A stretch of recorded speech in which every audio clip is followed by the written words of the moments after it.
এই 6টি বৈশিষ্ট্য এবং এই 6টি গুণ যাদের মধ্যে থাকবে, আল্লাহ রাব্বুল আলামিন তাদের জন্য ওয়াদা করেছেন যে এই লোকগুলোকে আল্লাহ তাআলা মাগফিরাত এবং ক্ষমার ঘোষণা দিবেন।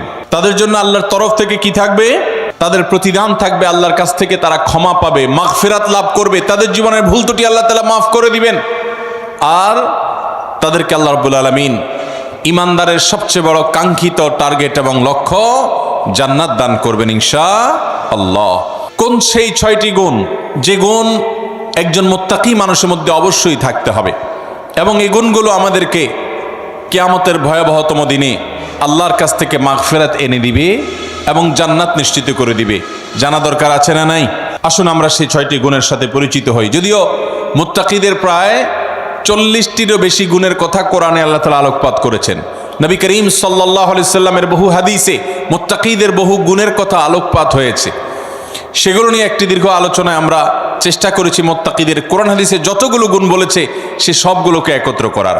আজকে শুধুমাত্র আমরা সূরা আলে ইমরানের 133 থেকে 36 আয়াতগুলোর মাধ্যমে এখান থেকে মুত্তাকিদের 6টি বিশেষ গুণের কথা উল্লেখ করব। এই গুণগুলো যদি আপনার মধ্যে থাকে তো আল্লাহর শুকর আদায় করবেন, আর যদি না থাকে এই মজলিসে বসে এইখানেই